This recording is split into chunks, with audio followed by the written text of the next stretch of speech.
Hi friends, இந்த வீடியோவில் நாம LINQ வந்துட்டு எப்படி order by யூஸ் பண்ணுறது என்று சொல்கிற சம்மந்தமாக தான் நம்ம பார்க்க போகிறோம். ஸோ அதுக்கு முதலாவதாக நான் என்ன செய்துக்கிறேன்னு பாருங்கள், ஒரு எம்ப்ளாயிக்குரிய ஒரு கிளாஸ் ஒன்று வந்துட்டு நான் க்ரியேட் பண்ணிக்கிறேன். ஸோ இந்த தடவை நான் என்ன செய்யலை, சேம் இதிலேயே நான் கிளாஸ் க்ரியேட் பண்ணல. நம்ம இன்னொரு ஃபைல் ஒன்று ஓப்பன் பண்ணி கிளாஸ் க்ரியேட் பண்ணலாம். நம்ம சொல்யூஷன் எக்ஸ்ப்ளோருக்குள்ளே போயிட்டு ப்ராஜெக்டில் வச்சு ரைட் கிளிக் பண்ணி add ஆப்ஷனுக்குள்ளே போய் இங்கே கிளாஸ் க்ரியேட் பண்ணுற ஆப்ஷனை கொடுத்துக்கலாம். ஸோ கொடுத்ததும் இங்கே நான் என்ன பண்ண போகிறேன்டா, எம்ப்ளாயிக்குரிய ஒரு கிளாஸ் ஒன்று க்ரியேட் பண்ணுறேன். எம்ப்ளாயி.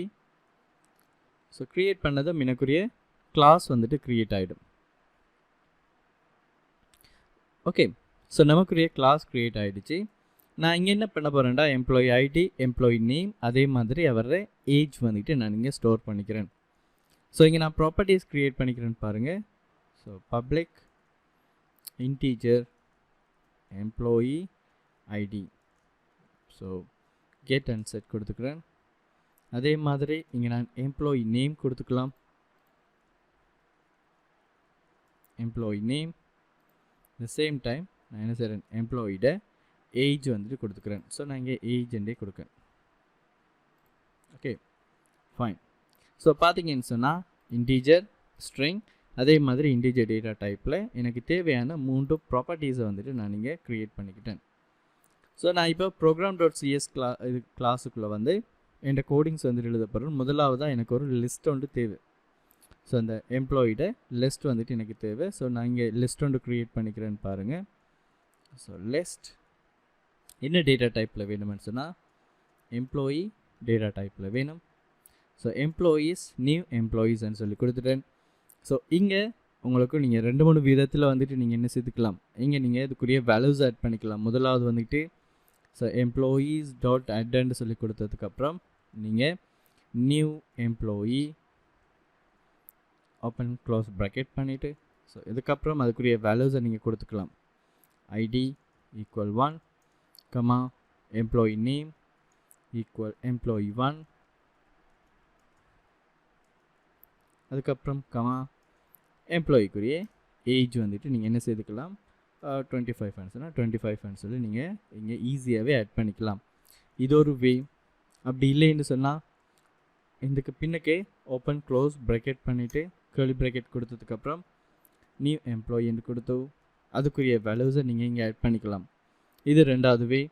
அல்லது நீங்கள் இந்த ஓப்பன் க்ளோஸ் ப்ராக்கெட் கொடுக்காம டைரெக்டாகவே இந்த மாதிரி கர்லி ப்ராக்கெட் கொடுத்து அதுக்குரிய வேல்யூஸை நீங்கள் ஆட் பண்ணிக்கலாம். ஸோ நான் நீங்கள் டைம் கன்சியூமுக்காக வேண்டி நான் என்ன செய்திருக்கிறேன், ஆல்ரெடி சில எம்ப்ளாயீஸுக்குரிய டீட்டெயில்ஸ் வந்துட்டு எடுத்து வச்சுருக்கேன். ஸோ அந்த டீட்டெயிலை நான் இங்கே ரீப்ளேஸ் பண்ணி வர்றேன். ஸோ பார்த்தீங்களா இருந்தால் இங்கே நான் employee different types of employee 5 employees வந்துட்டு நான் இங்கே ஆட் பண்ணியிருக்கேன் அவங்கள்ட்ட டேட்டாஸை. ஸோ முதலாவதாக நான் என்ன செய்ய போகிறேன்டா, நம்ம இந்த டேட்டாஸை இவங்கள்ட்ட நேமை வந்துட்டு நான் 2 விதத்தில் நான் ஷோட் பண்ணிக்க போகிறேன், அதாவது ஆர்டர் பண்ணிக்க போகிறேன். ஸோ முதலாவது வந்துட்டு நார்மலான அசெண்டிங் ஆர்டரில் பண்ணிக்கலாம், அடுத்தது டிசெண்டிங் ஆர்டரில் பண்ணிக்கலாம்.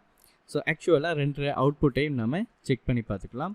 ஸோ முதலாவது வந்துட்டு ஆர்டர் பை அப்படின்னு சொல்லி கொடுத்துட்டு ஆர்டர் பை நேம் சொல்லி கொடுத்துட்றேன். கொடுத்துட்டு ஃப்ரம் எம்ப்ளாயிக்கு இன்னு சொல்லி கொடுத்துட்றேன். இன் இப்போ நம்மளோட கலெக்ஷன் ஆஃப் டேட்டாஸை கொடுக்கணும். எம்ப்ளாயீஸ் கொடுத்துட்டோம். இங்கே ஆர்டர் பைன்னு சொல்லி கொடுக்கணும். எப்படி நீங்கள் எஸ்கியூஎல்ல ஆர்டர் பைண்ட் கொடுப்போமோ அதே மாதிரி ஆர்டர் பைண்ட் கொடுத்துட்டு இங்கே எனக்கு நேம் பேஸ்டாக நான் ஆர்டர் பண்ணணும், அதால் இ டாட் எம்ப்ளாயி நேம்ன்ட்டு கொடுத்துட்டேன். இதுவே நீங்கள் ஏஜ்ன்னு சொன்னால் இந்த நீங்கள் ஏஜ் கொடுக்கலாம். அல்லது ஐடியை பேஸ் பண்ணி நீங்கள் ஆர்டர் பண்ண போகிறீங்கடா ஐடியை பேஸ் பண்ணி நீங்கள் ஆர்டர் பண்ணலாம். அல்லது நீங்கள் சேர்ந்த ஆர்டர் இல்லை எக்ஸ்பீரியன்ஸ் பேஸ்டாக நீங்கள் ஆர்டர் பண்ண போகிறீங்கன்னா கூட நீங்கள் இதை பண்ணிக்கலாம். பட் இப்போ இருக்கிற டேட்டா டைப்புக்கு ஏற்ற மாதிரி நான் என்ன செய்திருக்கேன், நேமை பேஸ் பண்ணி ஆர்டர் பண்ணியிருக்கேன். ஸோ இங்கே என்ன செய்கிறேன்னு பாருங்கள், செலக்ட் இன்னு சொல்லி கொடுக்கணும். அதாவது இங்கே வர இந்த டேட்டாவை இந்த ஆர்டர் பண்ணி அதுக்கு ஏற்ற மாதிரி இந்த இயில் வந்து இங்கே டிஸ்பிளே ஆகிடும். ஸோ நான் இங்கே என்ன பண்ணுறேன்னு பாருங்கள், ஃபார் ஈச் லூப் பண்ணி கொடுத்துக்கலாம். ஸோ இந்த டேட்டாவை டிஸ்பிளே பண்ணி பார்க்குறதுக்கு சரியான ஆர்டரில் தான் நமக்கு இங்கே வந்திருக்கான்னு சொல்லி ஸோ கொடுத்துட்டேன். So console dot right line so இங்கே நான் என்ன பண்ண போகிறேன், எனக்கு தேவையான டேட்டாவை டிஸ்பிளே பண்ணிக்க போகிறேன். ஸோ அட் மார்க் அதாவது $sign கொடுத்துட்டு டபுள் கொட்டேஷன்ஸுக்குள்ளே முதலாவதாக எம்ப்ளாயியோட நேமை கொடுத்துக்கலாம். ஸோ இப்போ நமக்கு நேம் பேஸ்டாக தானே டிஸ்பிளே ஆக போகுது, அதில் நேம் வந்து கொடுத்துட்டு ஓப்பன் கர்லி ப்ராக்கெட்டுக்குள்ளே இந்த எம்ப்ளாயி நேம். ஸோ டிஃப்ரெண்டான டேட்டாஸ் எல்லாம் வேணும்னா நீங்கள் அதையும் நீங்கள் இதில் இன்க்ளூட் பண்ணிக்கலாம். இப்போதைக்கு நான் ஐடியையும் நேமை மட்டும் இன்க்ளூட் பண்ணிக்கிறேன். So ID open curly bracket பண்ணிவிட்டு எம்ப்ளாயியோட ஐடி. ஸோ இங்கே நான் கமா பண்ணிக்கிறேன். Okay fine. ஸோ இப்போ எனக்குரிய எம்ப்ளாயி நேம்ஸ் வந்துட்டு டிஸ்பிளே ஆகும். ஸோ இங்கே பார்த்தீங்கன்னா நான் அதுக்கப்புறம் console.read line வந்துட்டு கொடுத்துக்கிறேன். ஏன் இந்த கன்சோல் க்ளோஸ் ஆகிடாமல் அப்படியே ஸ்டேபிளாக இருக்கணுங்கிறதுக்காண்டி. அப்படி இல்லைண்டா இது நீங்கள் கொடுக்கலைன்னா நீங்கள் எக்ஸிக்யூட் பண்ணதும் ஒரு பிளாக் கலர் ஸ்க்ரீன் ஒன்று வந்து சடன்லியாக க்ளோஸ் ஆகிடும். ஸோ இப்போ நான் எக்ஸிக்யூட் பண்ணேன்னு பாருங்கள். ஓகே, ஸோ இப்போது என்ன நடந்திருக்குன்னு சொல்லி பார்த்தீங்களா இருந்தால் இங்கே உங்களுக்குரிய டேட்டாஸ் வந்துக்கிட்டே டிஸ்பிளே ஆகிருக்கு. சரிங்களா? இப்போ நான் பாருங்கள், இப்போ நார்மலாக நான் என்ன டேட்டாஸ் எல்லாம் நான் எம்ப்ளாயியில் கொடுத்து வச்சுருந்தேனோ அந்த டேட்டாஸ் எல்லாம் எனக்கு அப்படியே டிஸ்பிளே ஆகிருக்கு. ஸோ இது நார்மலான வே, அதாவது நம்ம இங்கே டிஸ்பிளே பண்ணியிருக்கிற ஒரு நார்மலான வே. இதுவே வந்துக்கிட்டு நாம் ஆர்டர் பண்ண டேட்டாஸை டிஸ்பிளே பண்ணி பார்ப்போம். ஆர்டர் பண்ண டேட்டா பேஸ், அதாவது ஆர்டர் பண்ண வேயில் நம்ம டிஸ்பிளே பண்ணும்போது நமக்குரிய அவுட்புட்டை இங்கே பார்த்தீங்களா இருந்தால் பி வந்துக்கிட்டு ஃபர்ஸ்ட்டாக இருக்குது. அதாவது இந்த நம்ம ஆர்டர் பண்ணியிருந்த பாருங்கள், முதலாவது டேட்டா 1 இது இருந்தது, ரெண்டாவதாக வந்துட்டு இந்த எம்ப்ளாயியோட டீட்டெயில் இருந்தது, மூன்றாவதாக தான் நம்மட இந்த பில் என்று சொல்கிற இந்த எம்ப்ளாயியோட நேம் இருந்தது. பட் இங்கே நாம் ஆர்டர் பண்ணும்போது இங்கே அல்ஃபபெட்டிக் ஆர்டர் படிக்க நமக்கு என்ன செய்திருக்குன்னு சொல்லி பார்த்தீங்கன்னா A to Z வந்துக்கிட்டு நமக்கு ஆர்டர் பண்ணப்பட்டிருக்கு. இது நார்மலான அசெண்டிங் ஆர்டரில் நமக்கு இங்கே டிஸ்பிளே ஆகிருக்கு. ஸோ இதுவே வந்துட்டு நம்ம டிசெண்டிங் ஆர்டரில் கூட நம்ம என்ன செய்துக்கலாம், இதை டிஸ்பிளே பண்ணிக்கக்கூடிய மாதிரி இருக்கும். இப்போ நாம் என்ன செய்ய போகிறோம்னா டிசெண்டிங் ஆர்டரில் நம்ம டிஸ்பிளே பண்ணி பார்க்க போகிறோம். ஸோ அதுக்கு என்ன செய்ய போகிறோம், வார்ன்னு சொல்லி கொடுத்துட்டு ஸோ அதே சேம் நேம் வந்துட்டு கொடுக்கேன். ஸோ கொடுத்ததுக்கப்புறம் இதை டிசெண்டிங்கிறதுக்காண்டி DESC டிசெண்டிங்க்கு ஷார்ட் ஃபார்மில் நான் கொடுத்துக்கிறேன். ஸோ ஃப்ரம் த சேம் நம்ம கோடிங்ஸை வந்துட்டு எழுதிக்கலாம். ஸோ எம்ப்ளாயீஸ்லேருந்து செலக்ட் பண்ணி ஈக்குவலை கொண்டு வந்துடுங்க. அதுக்கப்புறம் ஆர்டர் பை எம்ப்ளாயி இங்கே பார்த்தீங்கன்னா டிசெண்டிங் அதுவே டிஸ்பிளே பண்ணது நம்மளோட நேமை பேஸ் பண்ணி. அதுக்கப்புறம் இங்கே நம்ம ஈயை கொடுக்கோம், அதாவது செலக்ட் பண்ணுங்கள். டிசெண்டிங் ஆர்டர் பண்ணதுக்கப்புறம் அந்த டேட்டாஸை செலக்ட் பண்ணி இதுக்குள்ளே கொண்டு போய் ஆட் பண்ணிக்கோங்க. ஸோ அதே இது நான் for each loop பண்ணிவிட்டு இங்கே நான் என்ன பண்ணுறேன், டிசெண்டிங் ஆர்டரில் வந்த டேட்டாஸை கொடுத்து விட்றேன். ஸோ கொடுத்ததும் இப்போ இதை ரெண்டையும் டிஃப்ரென்ஷியேட் பண்ணுறதுக்கு இவங்க ரெண்டு பேருக்கு இடையில் console.write line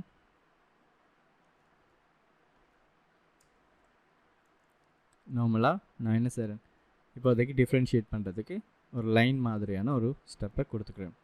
ஸோ இப்போ நான் எக்ஸிக்யூட் பண்ணுறேன்னு பாருங்கள். ஸ்டார்ட் கொடுத்ததும் பாருங்கள். ஸோ இங்கே வந்துட்டு நமக்கு இந்த பி இல்லை ஸ்டார்ட் ஆகிற இந்த நேம் வந்துட்டு ஃபர்ஸ்ட்டாகவும், டிசெண்டிங் ஆர்டர் பண்ணும்போது பியில் ஸ்டார்ட் ஆகிற நேம் வந்துட்டு லாஸ்ட்டாகவும் இருக்குது.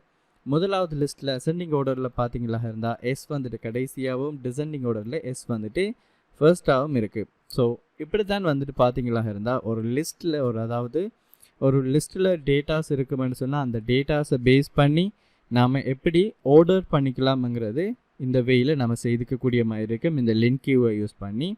ஸோ இது ரொம்பவே யூஸ்ஃபுல்லான ஒன்றாக இருக்கும். நிறைய டேட்டாஸ் இருக்கும்போது நம்ம ஃபில்டர் பண்ணி பார்க்குறதுக்கு, அல்லது நம்மளோட கிரிட் வியூவில் ஏதாவது ஒரு செல்லை கிளிக் பண்ணும்போது அதை வந்துட்டு ஆர்டர் பண்ணிக்கிறதுக்கு எல்லாத்துக்குமே இது நமக்கு ரொம்பவே யூஸ்ஃபுல்லாக இருக்கும். ட்ரை பண்ணி பாருங்கள். நெக்ஸ்ட் வீடியோவில் பார்க்கலாம். தேங்க்யூ ஃபார் வாட்சிங்.